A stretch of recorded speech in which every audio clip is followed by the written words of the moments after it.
ప్రాణాలు తీసుకోకండి, లొంగిపోండి. మావోయిస్టులను అంతం చేయడమే మా లక్ష్యం. మావోయిజం ఈ దేశంలో పనిచేయదు. ఇవాళ మళ్ళీ అప్పీల్ చేస్తున్నా, అందరు లొంగిపోండి. ఇంకా 4 నెలలు మాత్రమే మీకు సమయం ఉంది. అమిత్ షా గారి యొక్క లక్ష్యం 2026 మార్చ్ మావోయిస్టులను అంతం చేయడమే లక్ష్యం.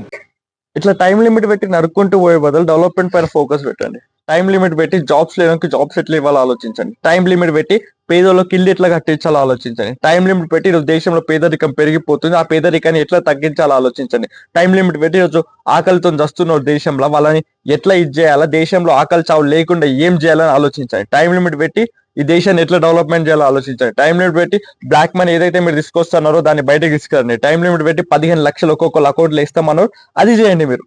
అంతే తప్ప ఈరోజు నరుక్కుంటూ పోతాం టైం లిమిట్ పెట్టి మీరు చేసేదా డెవలప్మెంట్ పైన ఫోకస్ ఉండదు.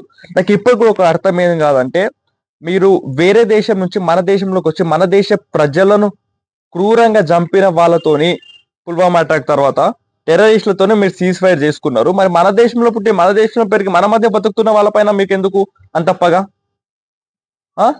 వీళ్ళు చెప్పారు, ఆల్రెడీ అన్నలు చెప్పారు, వాళ్ళు కలిసి కూర్చుందాం, మాట్లాడుకుందాం, సీజ్ ఫైర్ చేసుకుందాం అని మీకు ఇది కూడా చెప్పారు. మరి మీరు చేసుకోవాలి. వేరే దేశం వాడు టెర్రరిస్ట్ నా కొడుకు సీజ్ ఫైర్ కి పిలుస్తేనేమో మీరు మనతో సీజ్ ఫైర్ చేసుకుంటారు. మన దేశంలో పుట్టిన వాళ్ళతోనే మీకు ఇంత అప్పగా ఎందుకు? నాకు అర్థం ఇప్పుడు కూడా అర్థం. ఒకసారి చెప్పండి మీరు, బండి సంజయ్ గారు.